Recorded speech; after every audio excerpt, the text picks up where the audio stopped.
சின்ன மருமகள் அடுத்த வர எபிசோடில் பார்த்தீங்கன்னா ஜெனியை லவ் பண்ணுற பையன் அந்த மெடிக்கல் காலேஜோட அந்த ஃபாதரை கூட்டிகிட்டு போய் பார்த்தீங்க அப்படின்னா போய் ஜெனியோட அப்பா கிட்ட பேசுகிறாங்க. ஆனால் அவங்க பார்த்தீங்கன்னா நீங்கள் இதிலலாம் தலையிடாதீங்க, நான் என் பொண்ணுக்கு எப்படிப்பட்ட மாப்பிள்ளையை பார்த்து வச்சிருக்கேன், இவன் சாதாரண கேன்டீன் வச்சிருக்கான், இவனுக்கு போய் என் பொண்ணை கொடுக்கணுமா அப்படின்னு சொல்லிட்டு இதில் நீங்கள் தலையிடாதீங்கன்னு சொல்லிட்டு அந்த ஃபாதரையே வந்து திட்டி அனுப்பிச்சிடுறாரு.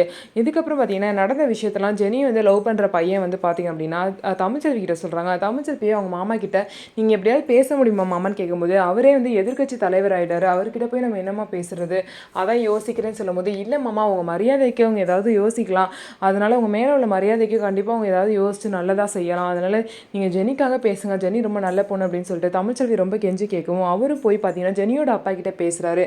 ஆனால் இவரையே பார்த்தீங்க அப்படின்னா ராஜாங்கம் நீங்கள் தேவையில்லாமல் இதில் தலையிடாதீங்க, அப்புறம் அசிங்கப்பட்டு போயிடுறீங்க அப்படின்னு சொல்லிட்டு ரொம்ப மோசமாக பேசுனதுனால சேதுபதி அவர் அடிக்கிறதுக்கு போவார். அதுக்கப்புறம் சேதுபதியை தடுத்துருவாங்க.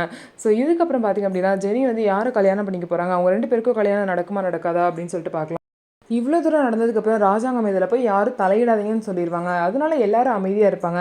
தமிழ்ச்செல்வியோட ஃப்ரெண்டு தானே, அதனால தமிழ்ச்செல்வி வச்சு இதில் ஏதாவது கேம் ப்ளே பண்ணி தமிழ்ச்செல்வியை மாட்டி விடலான்னு சொல்லிட்டு பார்த்தீங்கன்னா தமிழ்ச்செல்வியோட அத்தை வந்து யோசிப்பாங்க. ஈஸ்வரி வந்து என்னென்ன பிரச்சனையை கொண்டு வர போகிறாங்கன்னு சொல்லிட்டு பார்க்கலாம்.